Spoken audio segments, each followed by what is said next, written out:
พระอรหันตสัมมาสัมพุทธเจ้าผู้แสวงหาประโยชน์อันยิ่งใหญ่ขอนอบน้อมพระธรรมคำสอนในศาสนานี้ที่องค์สมเด็จพระสัมมาสัมพุทธเจ้าตรัสแสดงไว้ดีแล้วขอน้อม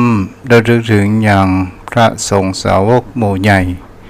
ผู้มีทิฏฐิอันหมดจดและงดงามโดยเสียงกล่าวของข้าพเจ้าและขอถวายความเคารพนอบน้อมไหว้สามายังครูบาอาจารย์พระเถรานุเถระพระภิกษุสามเณรพระสังฆาธิการทรงสมณศักดิ์บัณฑิตนักปราชญ์ท่านผู้มีความรู้ทุกรูปทุกตนทุกองค์โดยความเคารพและขอเจริญสุขสวัสดีไม่ยามพ่อออกไม่ออกศรัทธาชมพ่อโยมแม่พ่อหมอนแม่หมอนพ่ออุ้ยแม่อุ้ยพี่ป้าน้าอาท่านผู้ฟังผู้มีบุญทุกท่านที่ติดตามรับฟังทางรายการธรรมะยามแรงทางสถานีวิทยุเพื่อการศึกษาพระพุทธศาสนาและวัฒนธรรมจังหวัดเชียงใหม่ 104.5 เมกะเฮิรตซ์โดยการส่งลิงก์สัญญาณไปทางอินเทอร์เน็ตไปณอาคารสถานที่ตั้งอย่างสถานีวิทยุณวัดไฟหินตำบลสุเทพอำเภอเมืองจังหวัดเชียงใหม่โดยความเมตตาธรรมของท่านอาจารย์พระครูสมุวิสุวัฒน์วรกิจโจผู้อำนวยการสถานีวิทยุแห่งนี้ด้วยดีตลอดจนถึงขึ้นธรรมสีขาวชาวประชาที่ได้ก็ริ้งส่งสัญญาณไปขอบคุณในความเมตตาธรรมของท่านอาจารย์พระครูอภิวัตรวัฒนวิกรมที่ได้ก็ริ้งส่งสัญญาณไปยอมพ่อเจ้าแม่เมื่อตะคืนนี้ตัวเจ้าก็ตั้งจิตตั้งใจว่าจะเทศธรรมเทศนาแต่บังเอิญมันเกิดอาการง่วงแล้วก็ว่าจะพักผ่อนสักกรรมก็ใกล้10 โมงจะลุกสะดุ้งตื่นแหมกรรมก็เป็น4:15 นาทีก็ได้มาฟังท่านอาจารย์เปิดในการเล่านิทานก็เลยเอาไหนไปได้ไหนก็รวดบอกออกเสียเพราะว่ามันใช้เวลาเมินคืนวันพุธหน้าเด้อโยมพ่อโยมแม่ตัวเจ้าขออภัยอย่างรุนแรงจากคิดจากใจอย่างก็ตามมันคนเอานั้นมันถึงวันแน่มานอนกุเตียก็ว่าจะหยิบสักคำมันเป็นอย่างอั้นเนาะมันสะดุ้งตื่นอากาศมันก็หนาวเย็นตัวช่วงนี้อากาศเริ่มเป็นแปลงเด้อโยมพ่อโยมแม่พยายามสร้างความอบอุ่นให้กับร่างกายถ้าเฮาอาบน้ำก็ขออาบน้ำให้เจ้าร่างกายของคนเฮามันจะได้ยืดจุกกันเมินไปแหมน้อยนึงโยมพ่อโยมแม่ท่านผู้ฟังวันนี้ตัวเจ้าก็จะมามาจากก่อนที่จะสนทนาธรรมกับป่อหนานสายันโยมพ่อโยมแม่คำว่าพอดีของผู้คนเฮาเนี่ยเป็นสิ่งที่เฮาจะหันได้ว่าความพอดีของผู้คนเฮาแทบจะไม่ค่อยมีแต่ก็มีมันก็มีเล็กน้อยคนเฮาทุกคนนั้นเกิดมาจะต้องมีความดิ้นรนแสวงหาแห่งความพอดีอยู่คู่กับตนเองอยู่ตลอดเวลาแต่ชีวิตของผู้คนเฮานั้นไม่มีใครที่จะมีความพอดีเลยคู่กับตนตัวของเฮาเองและก็เป็นสิ่งที่เฮาจะเห็นได้ว่าบางคราวเป็นสิ่งที่คนเฮานั้นความพอดีมันมีเพียงแค่ได้ชั่วคราวแต่มันมามีความที่มีความยั่งยืนเอาแต่ก็คือคนเราแสวงหาแห่งความพอดี ค ความพอดีหมายถึงอย่างใดเล่าก็คือหมายถึงทางสายกลางมัชฌิมปฏิปทาทุกสิ่งทุกอย่างมันมีความพอดีแม้กระทั่งอากาศยมพ่อยมแม่เฮาก็ลองพอดูว่าช่วงฤดูฝนที่ผ่านมายมพ่อยมแม่เมื่อมันตอนแรกๆมันก็มีความเหมาะสมและพอดีพอตกบ่อยๆเข้าน้ำก็เกิดแห่งการท่วมขังฤดูหนาวนี่ก็เช่นเดียวกันยมพ่อยมแม่เราจะเห็นได้ว่าความพอดีสิ่งที่คนเราต้องการอากาศประมาณเช่นนี้ก็มีความพอดีอยู่ถ้าว่ามันลดลงไปตั้งแต่19ลงไปถึงระดับติดศูนย์เราก็เห็นได้ว่ามันก็มีความพอดีนี่แหละแม้กระทั่งชีวิตของคนเราที่เราแสวงหาทรัพย์สินเงินทองก็เพื่อที่เราจะจุนเจือและความพอดีแต่เงินทองของเรานั้นเมื่อแสวงหาได้มามันก็จะต้องจกใจายไปซึ่งมันเป็นเรื่องของระบบของธรรมชาติและแลกเปลี่ยนแล้วแห่งประการหนึ่งชีวิตของคนเราเกิดมาโยมพ่อโยมแม่คนเฮานั้นจะเห็นได้ว่าคนเฮาเกิดมาเพื่ออะไรอย่างเกิดมาเพื่อที่เฮาจะหนีทุกข์แสวงหาแห่งความสุขที่อันเป็นนิรันดร์ความสุขที่อันเป็นนิรันดร์ก็หมายถึงคำว่านิพพานมันก็สุขในแห่งคำว่าเมืองคนนี้มันมีสุขนิดเดียวแต่บุคคลผู้ฝึกประพฤติปฏิบัตินั้นก็จะสั่งสมบุญญาบารมีอาจจะร่วงพ้นแห่งความทุกข์และไปพบแห่งความสุขอันเป็นนิรันดร์นั้นก็คือนิพพานนี่แหละคือเป็นสิ่งที่บุคคลเฮานั้นจะได้เห็นว่าที่คนเฮามีธรรมชาติที่สิ่งที่มันก่อให้เกิดในระบบในพ้นของว่าชีวิตของคนเฮาเป็นชีวิตที่พระองค์บอกว่าฝึกฝนตนเองนั้นได้แต่คนทุกคนจะต้องศึกษาฝึกฝนแต่การฝึกฝนนั้นมันก็ยังไม่มีความเพียงพอของชีวิตของตนเราเองพระพุทธเจ้าตรัสไว้ว่ามนุษย์เป็นสัตว์ประเสริฐโดยการฝึกถ้าเราไม่มีการฝึกแล้วมันก็ยิ่งกว่าสัตว์เดรัจฉานฝึกจิตฝึกใจของคนเราต้องหัดฝึกตนตัวของเราหรือว่าจิตใจของเรานั้นโดยเครื่องมืออันเป็นธรรมชาติจะเป็นในอินทรีย์6หรือว่าตาหูจมูกลิ้นกายใจสิ่งที่มันเป็นธรรมชาตินี่แหละที่มันอยู่ในตัวของคนเราแล้วเราก็ฝึกปรือทางด้านให้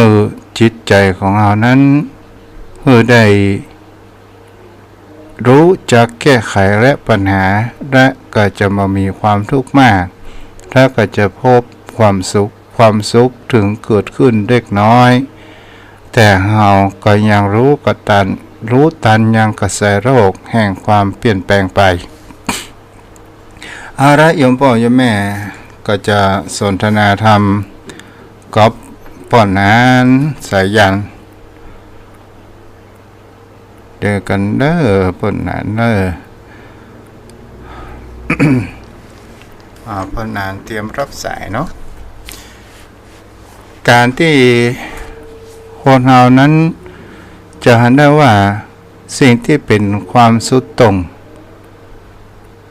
เพราะว่าคนเรานั้นส่วนมากจะเป็นคนแม้กระทั่งธรรมชาติจะไปทางด้านความสุดตรงพ่อหนานมาแล้วเนาะเจริญพรพ่อหนานคุณเจ้าด้วยความเคารพอย่างสูงยิ่งครับท่านเจ้าพ่อหนาน ไว้สาครับ ความพอดีของคนเฮานี่มีก็ฮะอย่างท่านเจ้าได้อธิบายเบื้องต้นเพื่อว่าบ้านปอเมืองปอมันบ่มีท่านเจ้าคำว่าบ้านเมืองนี่ก็คือตัวคนเฮานะครับเพื่อเปรียบเทียบเหมือนกับบ้านกับเมืองก็คือร่างกายอัตภาพเฮามันบ่มีครับท่านพ่อคุณเจ้าแต่ว่าความพอดีนะถ้าไผ่มีมันก็ดีครับมันเป็นการอยู่โดยที่บ่ต้องทุกข์ด้วยการที่คนฝ่ายเกินกำลังของเฮาท่านพระคุณเจ้าเขาถามเพื่อนนั้นเดวิวตัวเด้อเพื่อนนั้นอ๋อครับไว้สาครับครับ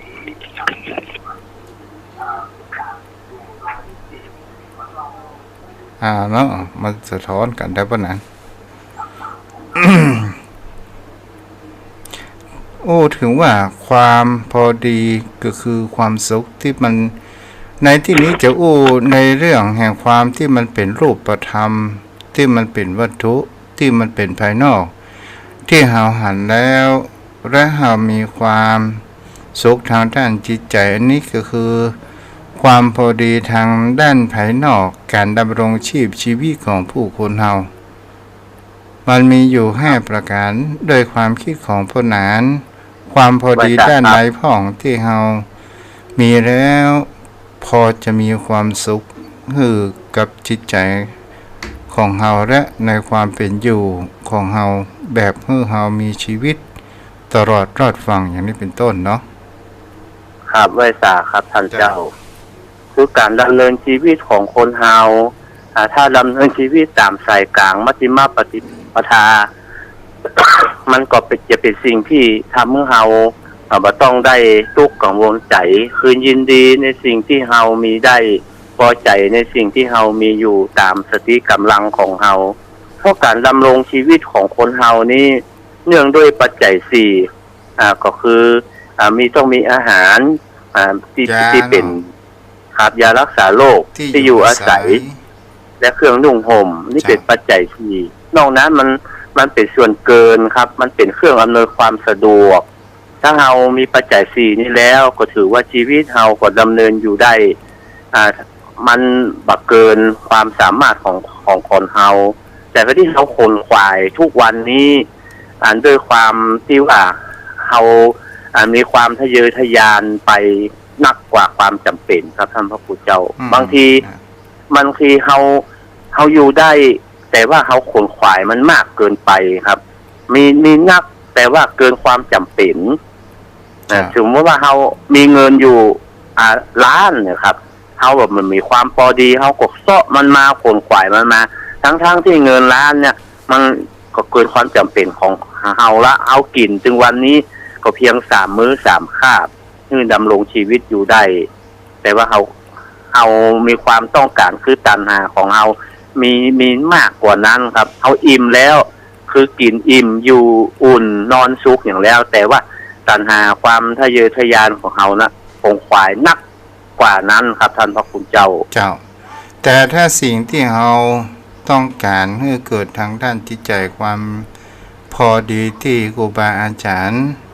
ได้เขียนเอาไว้ก็คือความพอดีทางด้านจิตใจหมายถึงคนเฮาต้องมีจิตใจ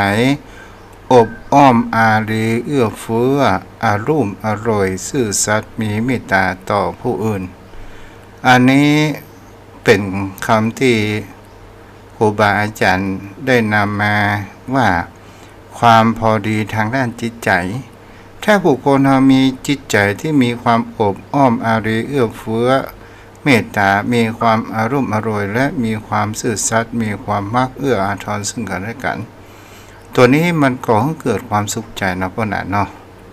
ครับด้วยสังฆาวัตถุ4หรือครับท่านพระคุณเจ้าเป็นธรรมที่ทำให้เราอยู่ในสังคมด้วยกันด้วยความสงบสุขอย่างท่านเจ้าว่ามีเมตตาความเอื้ออารีซึ่งกันและกันมันก็เหมือนกับเรามีทานเป็นเบื้องต้นนะท่านเจ้าอันนี้ก็คือสิ่งที่ความพอดีคือความสุขทางด้านจิตใจความพอดีทางด้านสังคมนะพ่อนั้นความพอดีทางด้านสังคมนี้คือความเป็นอยู่ในสังคมเราอยู่ร่วมกันเราก็บาสูงตรงเกินไป ในการที่อยู่ร่วมในสังคมท่านพระคุณเจ้า คือบ่ได้ยึดตัวของเฮาว่าเฮาเด่นกว่าเขาหรือด้อยกว่าเขาหรือว่าเขาด้อยกว่าเฮาเขาเด่นกว่าเฮาเขาคืออยู่ด้วยกันด้วยเอื้ออาทรซึ่งกันและกันในสังคมนะครับท่านพระคุณเจ้าถ้าหาอู้ถึงเรื่องความพอดีทางด้านสังคมอย่างป้อนานได้อู้เนาะก็เป็นสิ่งที่ถูกต้องความทางด้านสังคมคนเราจะต้องมีความสัมพันธ์ที่ดีกับตัวบุคคลอื่นสร้างเครือข่ายยงใยให้เป็นในการในรูปแบบแห่งคำว่ากิจกรรมเพื่อสร้างความสามัคคีสนับสนุนให้เกิดความก้าวหน้าอันนี้กับพวกนั้นลองสังเกตพิจารณาถ้าว่าบุคคลใดอยู่บ้านใดเมืองใดมาเอาไปถามบ้านเพิ่นคนนั้นเนี่ยก็มามีภัยที่จะเอื้อเฟื้อและดูแลให้แต่คนไปอยู่บ้านเพิ่นหันในสิ่งที่เฮาหันกัลยาณมิตรเพื่อนบ้านเฮาบ่ต้องติดกล้องวงจรปิดอย่างก็ได้เนาะครับเฮามีเมตตามีความเอื้ออารีเพราะการอยู่ในสังคมถึงแม้ว่าเฮาอาจจะเลิศจะเด่นกว่าคนอื่นในสังคมแต่ถ้าเฮามองเห็นสังคมเป็นเพื่อนร่วมสังคมเดียวกันเพราะมนุษย์เป็นสัตว์สังคมต้องอยู่ร่วมกันเฮาก็ จะอยู่ในสังคมมาได้ครับ ถ้าเฮาถือตัวว่าเฮาเลิศกว่าหรือว่าเฮาดีเด่นกว่าคนในสังคมเพิ่นก็บ่คบค้าสมาคมกับเฮาเพราะบางทีเฮาอาจจะมีอำนาจอาจจะเก่งจะเอาอำนาจมาโอ้มาอวดสังคมก็บ่ยอมรับครับเพราะว่าสังคมถือว่าถ้าคนทำเองได้ก็ทำไปเลยแต่ที่จริงแล้วถึงเฮาจะเก่งอย่างใดเฮาก็บ่สามารถที่จะทำภารกิจอย่างนี้ลุล่วงไปด้วยดีด้วยตนเองได้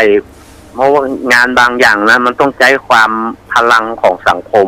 ไม่ว่าจะเป็นงานการสร้างความเจริญหรือสร้างความสมัครสมานสามัคคี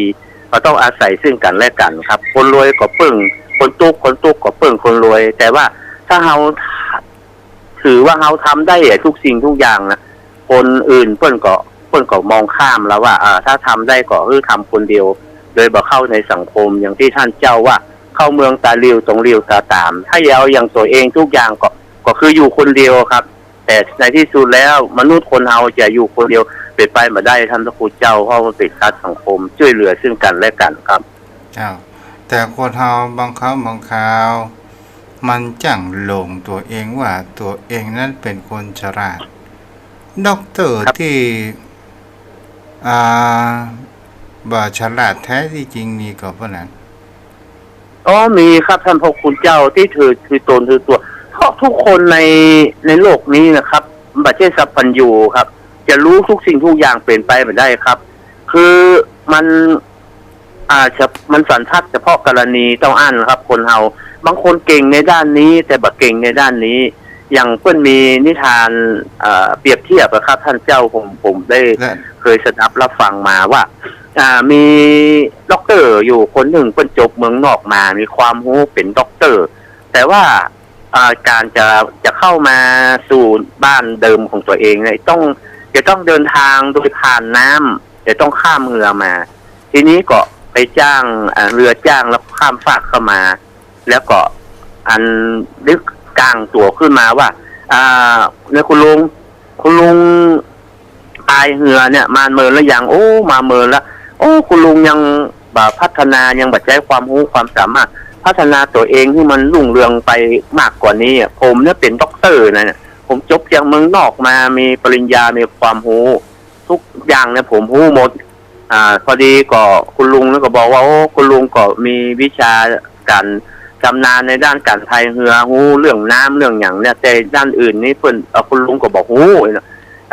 แล้วก็ด็อกเตอร์แล้วก็บอกว่าอันนี้มันบ่มีความรู้ใช้กำลังอย่างเดียวมันจะใช้ความรู้เหมือนผมพอดีก็พายไปแล้วมันเกิด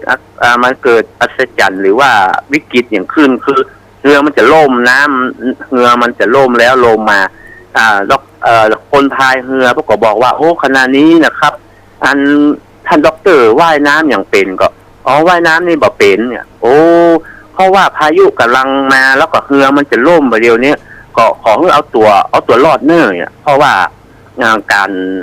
ที่มีอุบัติเหตุอย่างอี้น่ะมันต้องเก่งน้ำถ้าบ่เก่งน้ำแล้วจะเอาชีวิตบ่รอดแล้วคุณลุงเหรอผมนี่เก่งน้ำทุกอย่างแต่ว่าก็ช่วยตัวเก่าได้แต่เป็นห่วงท่านด็อกเตอร์ผลที่สุดแล้วมันก็ล่มจริงๆแล้วคุณลุงนั้นก็ข้ามน้ำได้เพราะเพิ่นเก่งน้ำเพิ่นว่ายน้ำเป็นแต่ด็อกเตอร์นั้นมีความรู้แต่บ่เก่งในด้านน้ำเนี่ยก็เลยจมน้ำตายไปอันนี้มันเป็นคำเปรียบเทียบว่าคนเฮาถึงแม้จะรู้ในด้านนี้แต่ยังบ่รู้ในด้านนั้นเพราะว่าคนที่เพิ่น มีความชำนาญกว่าเฮานั้นยังมีนับมาคนละสันทัดคนละกรณีท่านพระคุณเจ้ามันเป็นธรรมดาของคนนะครับที่จะเก่งไปเป็นทุกอย่างนะมันย่อมเป็นไปไม่ได้ครับ มันจะต้องมีห้อมของมันว่าสันทัดในด้านนี้เก่งในด้านนี้และอาจจะบ่เก่งในด้านนี้บางคนเก่งในด้านวิชาการแต่ด้านคือการกระทำนั้นบ่เก่งเหมือนคนซ่อมรถกันเหมือนกันท่านพระคุณเจ้าละออนที่ซ่อมรถนะครับมันมีความชำนาญมันรู้ได้เลยรถปฏิทินเนี่ยเพราะอย่างเป็นดับแรกมันสามารถเตะชิ้นส่วนออกมาแล้วก็ทำได้เพราะมีประสบการณ์แต่คนที่จบด้านวิชาการมาเรียนมาส่วนนี้เป็นน็อตส่วนนี้เป็นนี่แต่ว่าเวลากระทำแล้วทำไม่ได้ครับเพราะว่าขาดประสบการณ์ท่านพระคุณเจ้าเจ้าแม่คนเฮาก็เช่นนั้นเหมือนกันครับรู้ทุกเรื่องทุกอย่างแต่บ่กระทำรู้อย่างเดียวครับบ่ทำนี่ได้อีกระทำอีกแต่บ่มีประสบการณ์สู้คนที่เป็นแล้วป่ะนั่นนะครับว่าจะไว้สาเจ้าคนขี้ลมคนขี้โวคนขี้ลมนี่มันบ่ใช่เป็นคนที่มีเหตุมีผลเนี่ยครับคือออกไปตามลมของตัวเก่านะครับ เชื่อไปได้ท่านพระคุณเจ้าต่อมาคือทางด้านที่3ก็คือ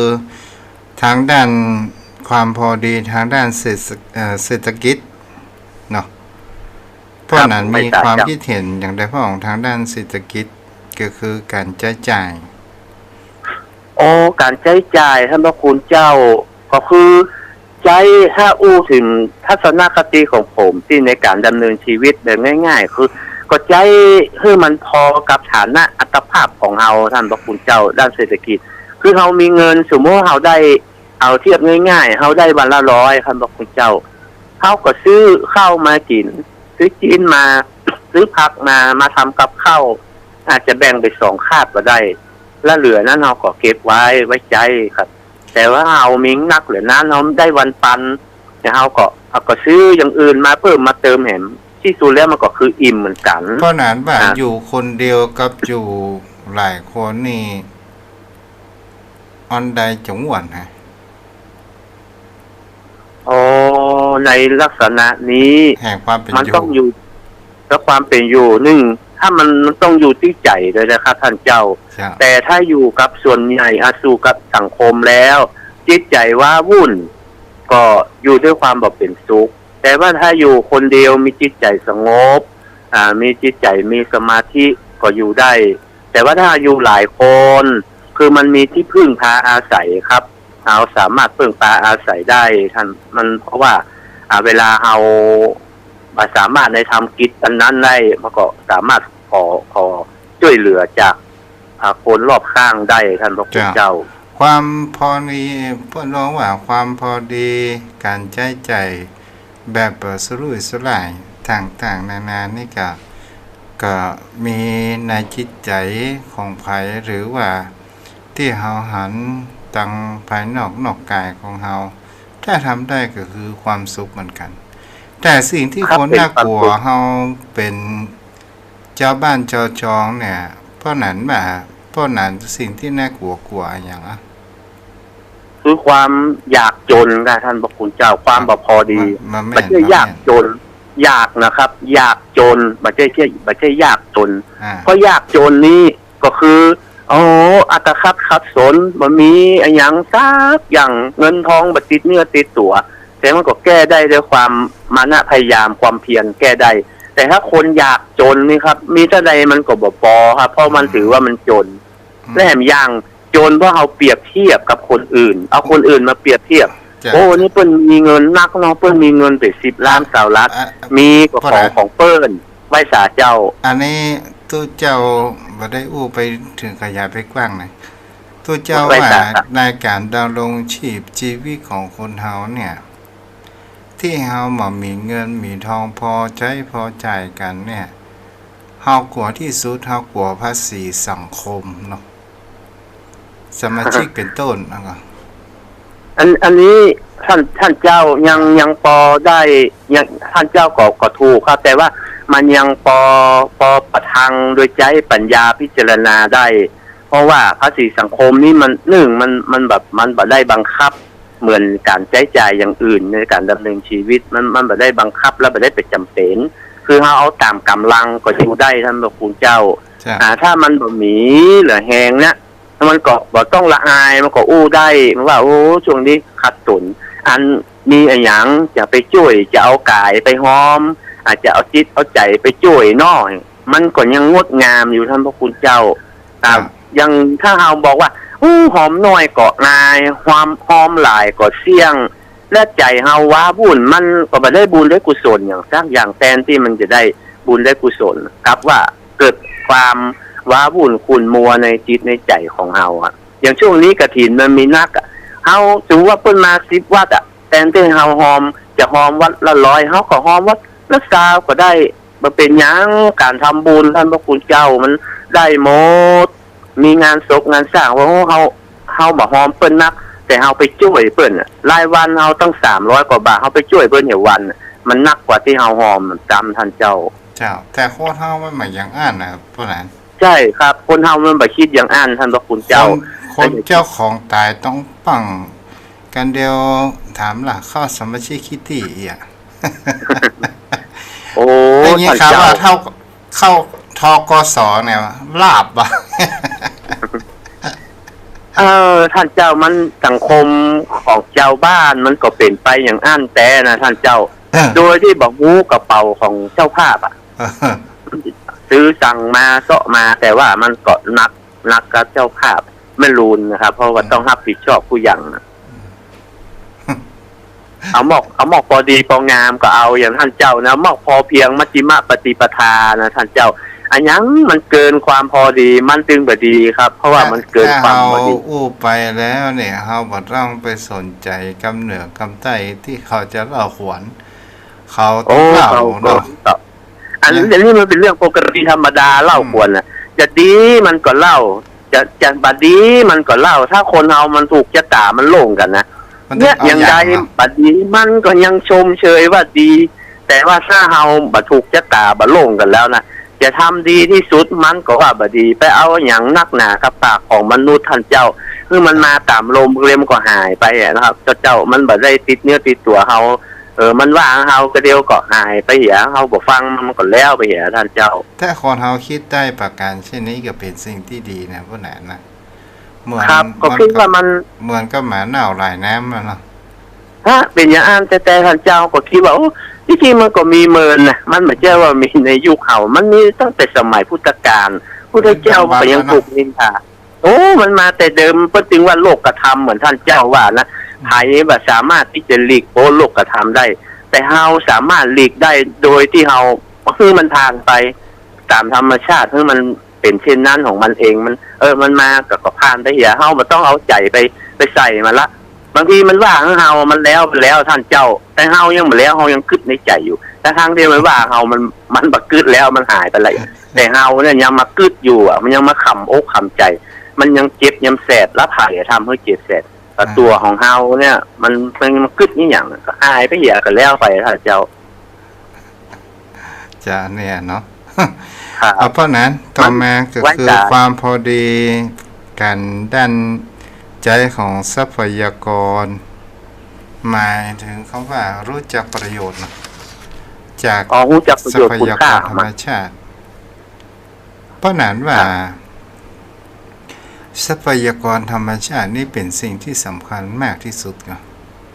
โอ้สำคัญในการดำรงชีวิตของเฮาเพราะ ธรรมชาติเพิ่นสร้างให้กับโลกมนุษย์ของเฮาครับ ถ้ามันมีทรัพยากรธรรมชาติแล้วชีวิตเฮาอยู่ด้วยความลำบากท่านเจ้า แม้แต่เรื่องดินฟ้าอากาศเนี่ย ถ้ามันแบบเกิดขึ้นตามธรรมชาติของมัน ถ้าฝนบ่ตกสักปีเนี่ยบ่ตกเลยท่านเจ้า โอ้เฮาจะอยู่ด้วยความยากลำบากแต่ท่านเจ้าจะมีหยังกินในโลกมนุษย์เลยครับ จะแห้งหายเหือดไปหมดเลยครับท่านเจ้า แต่ว่าเอาใจของมันคือพอดีในการดำรงชีวิต เงินมันมีค่าแล้วเนาะมันอันเนาะ โอ้มันมีค่าท่านเจ้าเหมือนเฮาไปอยู่กลางทะเลทรายอ่ะน้ำก็มีหยังก็มีเฮามีสตังค์เต็มกระเป๋าแล้วเฮาไปซื้อที่ไหน เฮาอย่าไปเอาที่ไหน เฮาอย่าไปซื้อไปขอไผที่ไหน ครับ ท่านเจ้า เวลาเฮาป่วยเนาะ ครับ ระหว่างชีวิตกับเงินจะเอาอย่างนั้นเนาะ ท่านพระคุณเจ้าสตางค์นี่บ่เชื่อว่ามันบ่มีประโยชน์มันมี แต่ว่ามันมีค่าสตางค์ใจให้เป็นประโยชน์มันก็เกิดประโยชน์ ถ้ามีแล้วบัดใจมันก็เหมือนกระดาษเป่าท่านพระคุณเจ้าอย่างท่านเจ้าว่าประเดี๋ยวเนี่ยอันอากาศอธิบายแสดงอถาธรรมประเดี๋ยวว่าใกล้เวลาเฮาตายมันสตางค์เท่าใดก็บ่ดีท่านพระคุณเจ้าเอามาไว้เป็นกองเป็นโกดนะครับมันบ่มีประโยชน์สักอย่างนะครับ มันมีประโยชน์ในเมื่อเฮามีชีวิตและเฮาสามารถใจมันเฮาบ่ตกเป็นทาสของมันฮื้อสตางค์ใจเฮาฮื้อเฮาใจสตางค์นะเพราะว่าเฮาเป็นคนหามันมาเฮาเป็นเจ้านายของมันเฮาใจให้มันเกิดประโยชน์อย่าไปฮื้อสตางค์ได้ใจเฮาต้องเอาเป็นทาสของมันเพราะเฮาตายไปแล้วมันบ่มีค่าอย่างเฮาแม้แต่นิดเดียว คำว่าเงินว่าทองเนี่ยมันเป็นของบุคคลเฮาที่สมมุติบัญญัติเกิดขึ้นมาเพื่อใจแลกเปลี่ยนมันก็หาย ครับมันเป็นตัวกลางมาได้ท่านพระคุณเจ้าเอาบ่ต้องยึดมั่นถือมั่นของมันนะเพราะว่ามันเป็นการสมมุติอย่างท่านเจ้าได้ว่าไว้ว่า อันนี้สมมุติเป็นเงินเนี่ยก็อย่าเอาอย่างอื่นมาสมมุติก็ได้ว่า อันนี้เป็นของมีค่านะครับ แม้แต่เพชรนินจินดานะครับ มันเป็นของที่สมมุติขึ้นมาว่า อันนี้มีคุณค่าเนี่ย แต่ถ้าคนเฮามนุษย์เฮาบ่ยอมรับว่ามันบ่มีมันเพียงแต่เป็นแร่ธาตุที่เกิดขึ้นจากธรรมชาติ มันอยู่ของมันตามธรรมชาติ มันก็คือธรรมชาติมันก็บ่มีประโยชน์หยังท่านพระคุณเจ้ามันก็อยู่ของมันเช่นนั้นเองเกิดของมันไปตามธรรมชาติของมันท่านเจ้า เงินที่เฮาใช้ถึงวันนี้นะท่านพระคุณเจ้า มันก็เป็นสิ่งอำนวยความสะดวกในเฉพาะในชีวิตของเฮาติอ่ะไปหน้าเฮายังโหว่าเป็นจะใหญ่ท่านเจ้าไว้สาครับ นักวิทยาศาสตร์บอกว่าแท้จริงชีวิตของผู้คนเฮาเนี่ยบรรพบุรุษของเฮาเนี่ยตลอดจนถึงสัตว์อื่นๆเนี่ยจะหากินต่อเมื่อเวลาหิวมั้ง อันนี้เป็นเรื่องจริงท่านพระคุณเจ้า ผมยังได้ยินคนเฒ่าคนแก่พ่อแม่อู้ฟังว่าสู่เขานี้นะ อยู่สบายแต่ตุกรุ่นพ่อรุ่นแม่นี่ตุกแต่อยู่สบายเพราะว่าโหไปว่าอย่างอ่านนี่เนาะเพิ่นว่าอยู่สบายมีรถใจมีอันอย่างทุกสิ่งทุกอย่างอำนวยความสะดวกบ่ว่าการอู้กันจาแต่สู่บ่ได้อยู่ได้ยังอ่ะแจ้งมาก็ไปเสาะว่าหากินแล้วก็สิ้นเดือนมาสู่ได้สตางค์นับแต่สุดต้องไปจ่ายกะอันนั้นกะอันนี้ชื่ออย่ากู้ยังเอาเพิ่นมาใจายก่อนรุ่นแม่นี่บาดมีบาดเป็นอย่างอี้ก็คือเนี่ยให้เนี่ยนามีข้าวมีกินแล้วก็ปลูกผักปลูกไม้ไว้กินเลี้ยงเป็ดเลี้ยงไก่ประทังชีวิตเลี้ยงสู่เขาใหญ่มาก็ลำบากเมื่อเนี่ยให้เนี่ยสวนแต่ว่าหลังฤดูเก็บเกี่ยวแล้วนะครับฝนตกฟ้าห้องมันบ่เดือดร้อนเข้าก็มีหยังก็มีทุกอย่างนะครับดูบ้านสามารถไปแอวหาเพื่อนบ้านได้เป็นอาทิตย์ก็ได้ไปหั่นไปนี่ก็ได้ไปกินไปทานก็ได้เปิ้นก็ถูกในความคิดของเปิ้นนะท่านเจ้าแท้เหมือนกันเนอะพวกนั้นอู้มานี่นะ ก็ผมคิด แม่ผลิตลูกเป็นโลก็มี2โลก็มีเกิ้งโลก็มีเนาะประเด็นนี้คน2คนมันแล้วโอ้เป็นเรื่องลำบากขนาดมันใจเงินโมท่านเจ้าพระคุณเจ้าแล้วมันบ่ใช่ว่าส่งห้ามส่งเฮียนแล้วมันจะได้สมความประสงค์นะส่งห้ามส่งเฮียนแล้วเป็นคนดีก็มีเป็นคนบ่ดีก็มีท่านพระคุณเจ้ามันก็อยู่ที่ตัวคนมันก็เหมือนกับพ่อแม่เฮานะเลี้ยงลูก5คนดีก็มีบ่ดีก็มีมันก็เหมือนบ่เดียวนะท่านพระคุณเจ้ามันจบแต่ว่ามันบ่ดีท่านพระคุณเจ้ามันมีคุณภาพแต่คุณภาพ อ่าลูกหลานสมัยแต่ก่อนนี่กลัวพ่อกลัวแม่ดูเนาะ โอ้กลัวกะครับ เพราะว่ามีความใกล้ชิดผูกพันกับพ่อกับแม่อะมันอย่างใดก็นับถือแล้วก็มีความกตัญญูต่อพ่อต่อแม่เพราะความใกล้ชิดแต่ท่านพระคุณเจ้าจะได้บ้านไหนก็ต้องอยู่ด้วยกันฮะถ้ามันหลายลงอยู่หิมฮะแต่งบ้านอยู่หิมพ่อหิมแม่ฮะลงอยู่ คน ติ่ง แต่ อยู่ ก่อนนี่เฮาไปโรงเรียนปิกมาน้ำพริกตาแดงที่ถ้วยเฮาก็ยังเอาเข้าเนื้อกินกันแล้วขากแล้วเนาะ พ่อมันก็อิ่มนะท่านเจ้าแล้วแถมอย่างหนึ่ง ผักไม้ไส้เครืออย่างมันก็มีประโยชน์โดยครับ มันก็มีนักโดยมันก็กินได้ครับของต่ำบ้านต่ำอย่างนะเขาก็อยู่กันได้กินกันได้ เราอ่อนมาเดียวเนาะกิน โอ้ ยาก ไปเดียว จุ กินยากครับเขากินมาเหมือนเฮาท่านพระคุณเจ้าเขากินไปแถมอย่างเขาเนี่ยกินเขาบอกกินไปเฮาเขาไปกินของแบบมาใหม่แล้วเขากินยังเขาก็บ่ได้มันแบบล้ำอย่างได้ก็บ่ฮู้มันเป็นของสมัยของแตกรุ่นสมัยไปเดียวท่านพระคุณเจ้า ครับ ในความแตกต่างแล้วเฮาถึงวันนี้นะท่านเจ้าเฮามาคิดดูนะของเก่าของพ่อของแม่น่ะเป็นให้เป็นหน้าเป็นส่วนเฮาห่อเพิ่งไปขายประตกประเสียงมันได้เงินแค่ท่านเจ้า มันได้นักแต่มันเป็นอย่างอันนะผมบอกเจ็ดประมาทคนรุ่นใหม่นะท่านเจ้าเอาของเพิ่นไปขายหมด คนแตะกอนนี่เพิ่นมันเป็นอย่างอันนะฮะบัดเจ้ผมมองโลกในแง่ร้ายนะท่านเจ้า ผมมาคิดดูนะจุเขารวยนี่พ่อว่าบุญบารมีเก่ามีเอาของพ่อแม่แต่ก่อนนี่เปิ้นที่หาไว้เปิ้นว่านี่ของผักกูนเปิ้นมาขาย ของผักกูนคือของที่มันส่งทอดมาจากบรรพบุรุษเจ็ดพ่อเจ็ดแม่เปิ้นรักษาไว้เปิ้นมาขายกินเปิ้นว่าถูกไหมแต่เปิ้นว่ามันจังชิมหายเปิ้นว่าอันน่ะและของที่เปิ้นจะขายคือของที่เปิ้นนี่หาด้วยกัน อันนั้นของเปิ้นว่าเอาที่หาไม่เข้ามาแก่ลูกได้ไปมาฮอดเจ้าขายกินแล้วก็อันนั้นก็เป็นถูกของเปิ้นแต่คนมาเดียวนี่มันมาขายถ้ามาขายแฮมน้อยเขาตึงขายอ่ะ มันก็เลยมันก็เป็นอย่างนั้นนะแต่มันก็รวยมันก็หมดแต่ว่ามันก็ดีมันก็ได้นักเลยที่เขาหาถือว่าเอาขายในสักส่วนหนึ่งตามที่ให้ เพราะนั้นโอ้นี่ก็ดีนะเพราะนั้นได้ฟังข่าวที่ลูกหลานเอายาให้พ่อแม่กินจนไปให้พ่อแม่เซ็นหมอบมรดกก็ครับใช่ครับก็มีการฟ้องร้องกันอยู่ครับท่านเจ้าก็เพราะมันลูกอำนาจนะครับท่านพระคุณเจ้า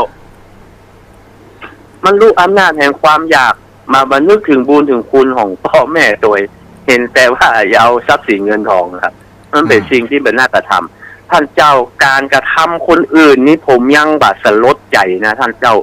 ผมการทำพ่อแม่ถึงการอันตรธานเสียชีวิตโอ้ผมสลดใจเพราะว่ามันเป็นอนันตริยกรรมมันจะไม่ได้พุทธได้เกิดนะผมกลัวขนาดโอ้ผมว่าถ้าไปเนี่ยกับคนอื่นนี่ยังพออนุโลมได้ว่ามันมีศีลมีธรรมเนาะมันแบบเข้ามันมีธรรมะกับจิตกับใจแต่ว่าโทษมันมาถึงขั้นที่ว่าห้ามสวรรค์ห้ามนิพพานนะผมว่าโอ้ตายละไอ้เนาะแต่เนี่ยก็ไผ่ไปเนี่ยก็พ่อกับแม่โอ้มันอภัยคือบัดได้ท่านเจ้ามันบัดสามารถที่คารุละงูโทษได้เท่านี้สูบเท่านี้เนาะโอ้ยังเดียวมันมีเป็นอย่างอื่นท่านพระคุณเจ้าถ้าว่าทำอนันตริยกรรมมันบ่มีเป็นอย่างอื่นคือศาลบัดสามารถที่จะคือศาล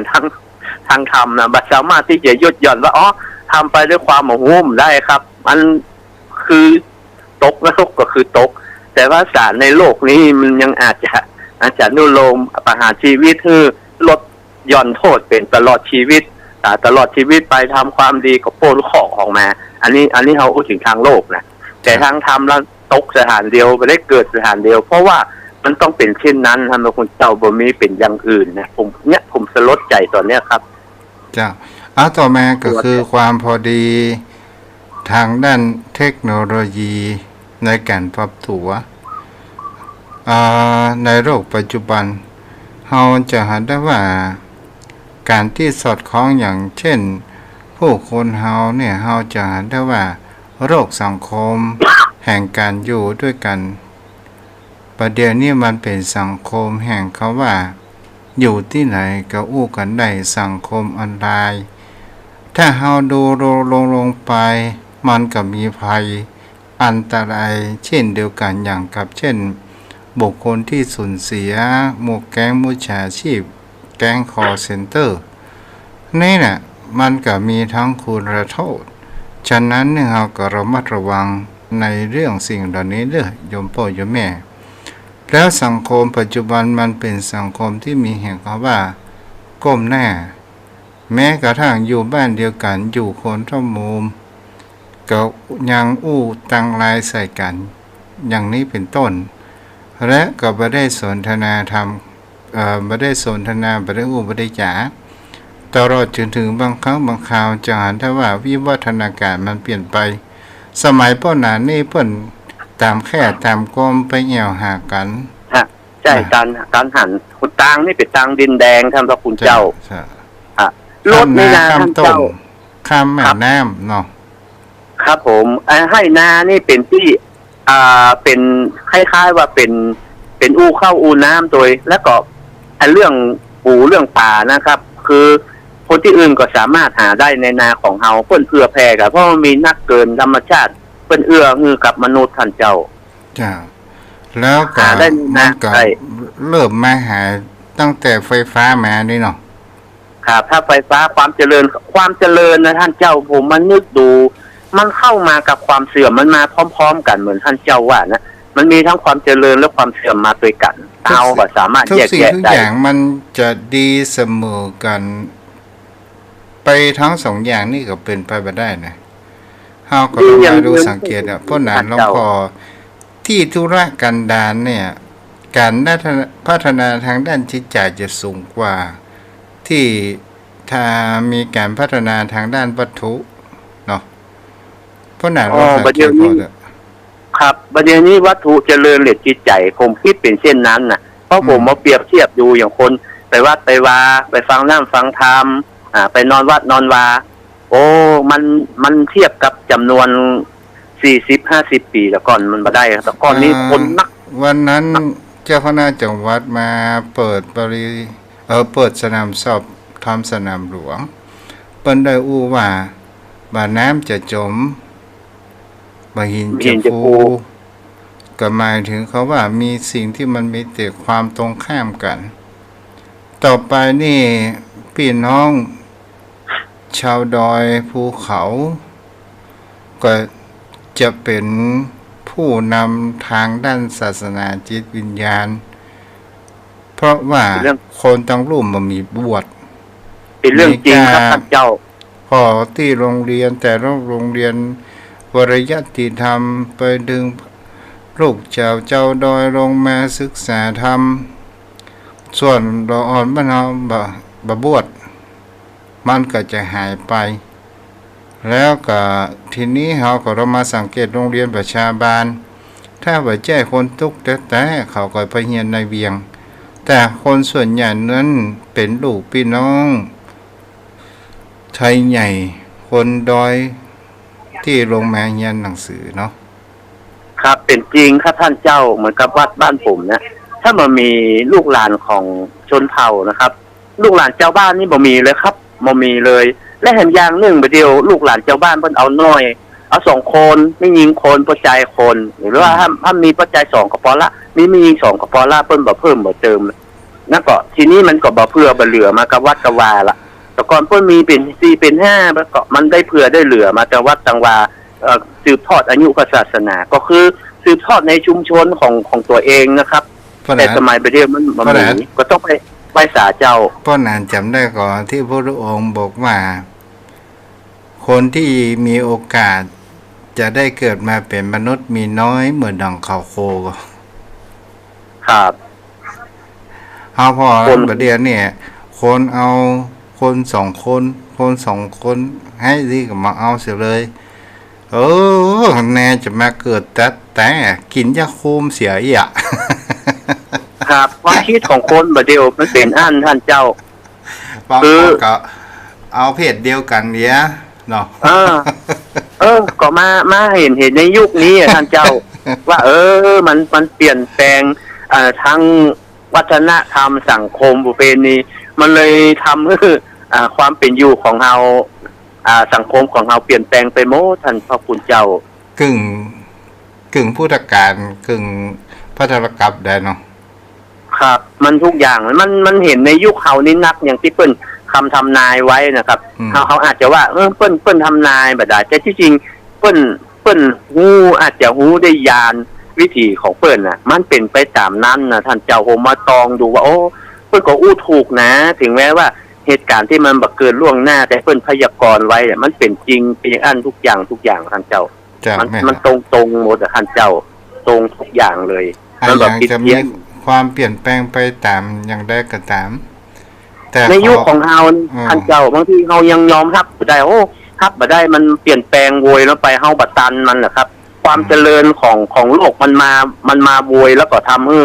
วัฒนธรรมประเพณีมันเปลี่ยนแปลงไปแล้วเฮาเคยอยู่กับแบบเดิมแล้วเฮาคุ้นเคยแล้วเห็นว่าโอ้มันยังดีมันจุ่มมันเย็นอยู่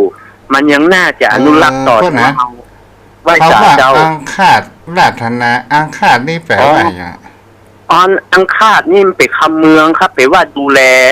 อาราธนานี่แปลว่าเชิญเชื้อเชิญหรือนิมนต์ครับอังคาดราธนาถ้าเป็นกรรม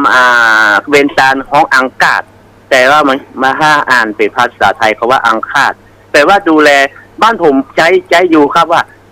นั้นไปอังกาดทุกเจ้าน้อยเปิ้นนั่งเปิ้นฉันเพลฮะมันมีไผไปอังกาดเปิ้นกรรมเนี่ยก็คือไปดูแลเปิ้นไปอังกาดคือไปถวายความสะดวกเปิ้นเวลาฉันเพลถ้าสุมาเตคนอยู่กับวัดนี่เปิ้นฮู้ดีทุกเจ้านั้นนี่มันมีแล้วมึงพอเนี่ย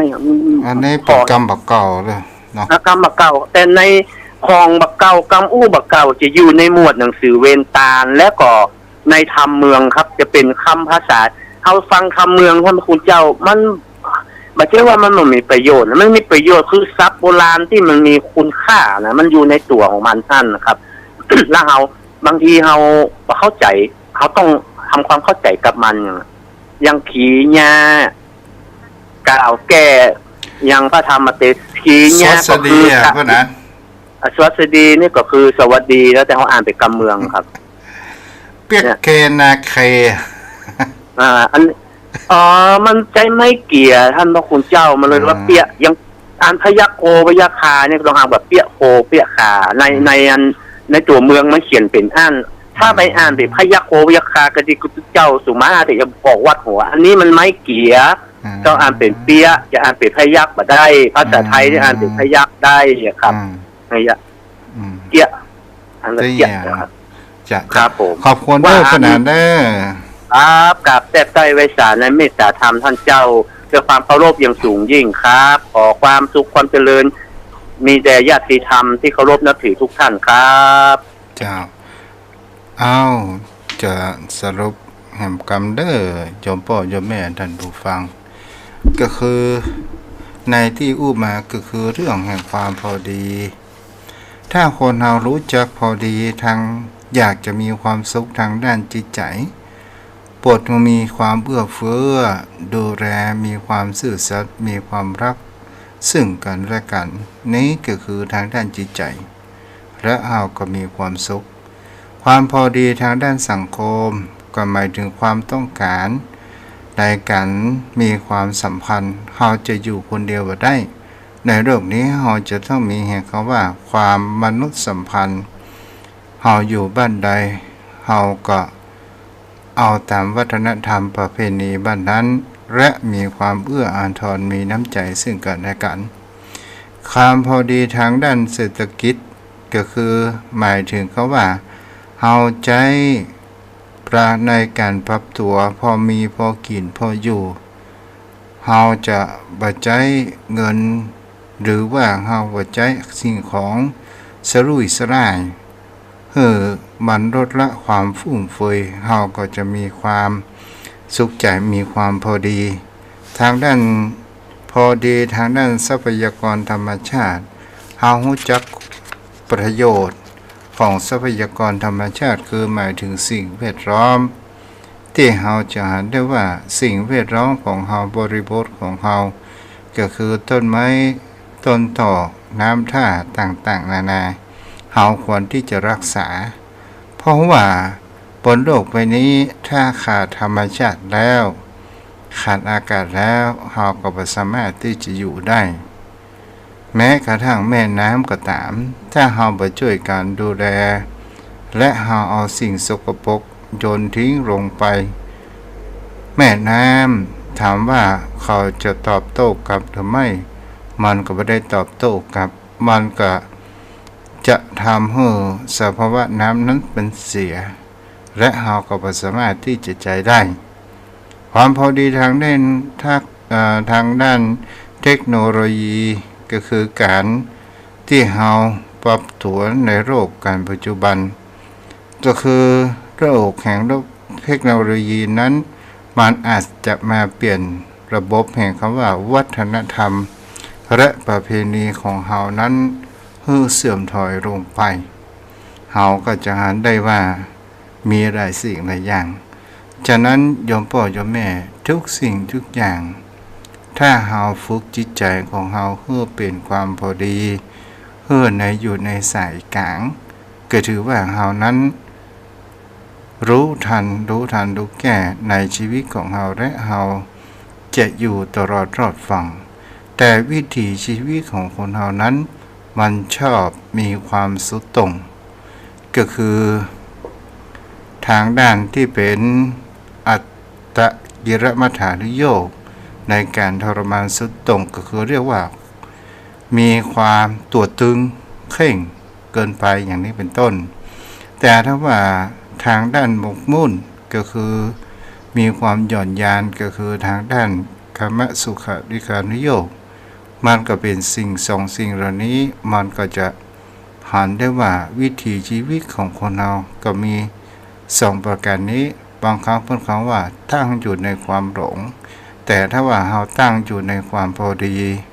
คือมัชฌิมปฏิปทาความพอดีก่อให้เกิดแห่งความสุขเอาละวันนี้ขออนุโมทนาผู้ติดตามทาง Facebook คุณโยมจุนศรีภาษาแม่ทองคำที่วงคำฟังอยู่เจ้าวัดเสาอยู่บ้านเสาหินตำบัวบานจังหวัดลำพูน104เนาะฟัง104อนุโมทนาคุณโยมจันจรัสเนาะความอยากจน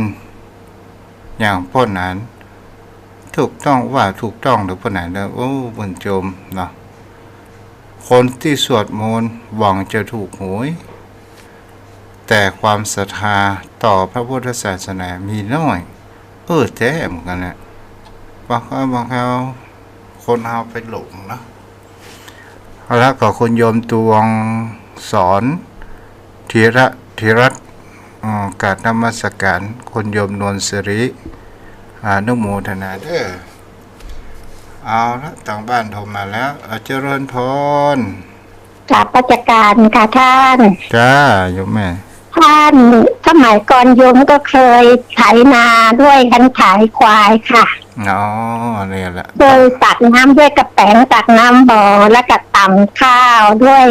ยโคกอะค่ะ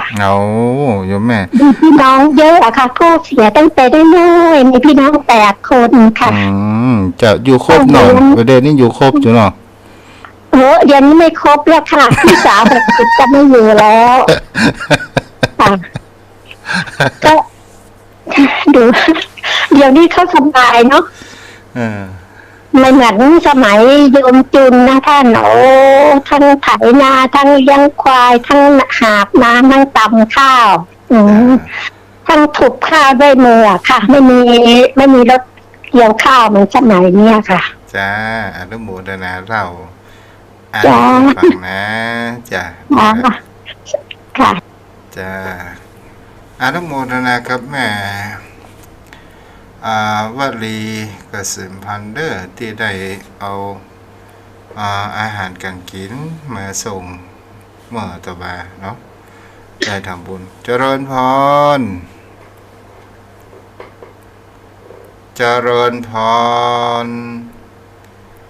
แม่รอเสียงออกวิทยุแม่ไป12 นาทีแล้วเนี่ย12 วิละจะขออนุญาตเด้อจะไปรอเสียงออกวิทยุเด้อ063163 9950วันพุธก็มารับฟังกันใหม่เนาะเจริญพร พระกายครับอาจารย์ เจอไว้สาครับหลวงพ่อ สายยันเป็นดีนะ เริ่มเย็นหรือยังเชียงดาว ใช้เขาท่าดีเลยหมดเวลาแล้วอาจารย์เนี่ยมัน6 โมงแล้วอ่ะ8 โมงแล้วอ่ะ จ้า อาจารย์เลยหมดเวลาแล้ว รักษาจ้าอ้าวยังมีเวลาแหม2 นาทีถึงนี้ถึงนั้น0631639950 เจริญพรยังมีเวลา แม่อู้ตังโทรศัพท์แม่ 2 นาทีตรงนี้ตรงนั้น0631639950 แม่อู้ขออู้ตังโทรศัพท์เด้อแม่ว่าอู้อ่ะ0631639950ให้เป็นโหมดระหูเนาะรอเสียงออกวิทยุเจริญพร เจ้าไม่สัตว์เจ้าท่านพระคุณเจ้า เจ้า โยมฟังอยู่ จุฝา โยมฟังอยู่เจ้า เจ้าแม่ไปรอ ชั เสีย ด ง เจนดีอยู่เจ้า ดีเนาะเจ้าฟังหนาวแล้วแม่ มะนาวเจ้าฮ้อน จ้าแม่จะไป ก ร ลา อง เหมื เสีย อง งง่ายๆนะท่านเนอ หาก ลางเหมืองง่ายๆอ่ะเนอ จ้าจ้าบุญรักษาได้แม่ได้ เจ้าไว้สัตว์เจ้า จ้าเอาละพอยังมีเวลาเหลือสายสุดท้าย0631639950อนุโมทนาคุณโยมนวลสิริหินเขียวเนาะโยมแม่บัวเฉลียวรับฟังอยู่คุณโยมตวงสอนสิหธีรัตน์รับฟังอยู่เนาะอนุโมทนาโยมพ่อโยมแม่ท่านผู้ฟังวันพรุ่งข้าวก็มาติดตามรับฟังกันใหม่เด้อเอาไว้เพียงแม่วลีคำเดียวเท่าเด้อเจริญพร งานสวัสดีจ้ะ จ้า อาจารย์มรกตบอกยัง ยัง อาจารย์บอกแล้ว อาจารย์อย่าเอาเม็ดไปทิ้งนะเอาไปโรย ธงชาติและเพลงชาติไทย เป็นสัญลักษณ์ของความเป็นไทย เราจงร่วมใจยืนตรงเคารพ